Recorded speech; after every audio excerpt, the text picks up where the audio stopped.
Hi, I'm Dan Whittaker. I'm here today to discuss the correct left shoulder movement in the transition exhibited by Jordan Spieth, and this will have a huge impact on where the pelvis moves and preventing the left arm and arms and club in general from being trapped and stuck.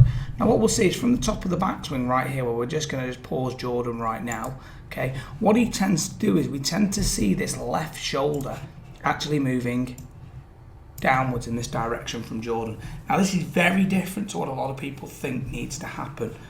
Most people are tending to want to try and see this left shoulder move away and then upwards, okay, in this direction right here. It's only very late in the golf swing that the left shoulder actually begins to move upwards in terms of late in the downswing. So what we'll see is as we start to move this transition on right here for Jordan, we'll see that that left shoulder is clearly going down, but still moving away from the chin. So it's going down and away. Now, this is then pushing the pelvis backwards.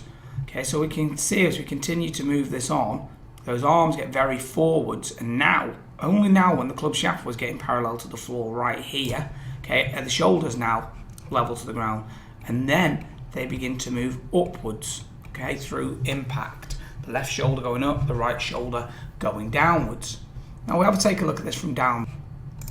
And what we'll see is from the top of the backswing right here, okay, we will see that this left shoulder very much moves away from the chin but works downwards, okay? So because that left shoulder is now working in this direction, it means that the pelvis can stay backwards, okay? So what we'll see is the left shoulder goes there, away from the chin, and there's a lot of space generated for the arms in front of the body. So as we can see, obviously Jordan allows that left shoulder to work down and away, and those arms can very much get in front of the body. Okay, it then creates space for his arms, which he clearly exhibited through this triangle of daylight right in here. Now, it's only after this happens, okay, the weight's obviously over that left side, that left side of the body starts to work upwards, and that's when we see the left shoulder higher than the right shoulder. But if we were to see the left shoulder going upwards in this direction through a transition, then what we would tend to see is that the pelvis would also tuck under, and that's when those arms would get trapped. So the thing for you guys to take away from this is that the direction that left shoulder is traveling in transition, which we can clearly see is down and away, it is not up and back. Okay, because if it goes up and back in transition, the club will lay back on itself, okay, and will then shallow too far, but the arms will go behind. Okay, whereas the shoulder going down the way here gives lots of room.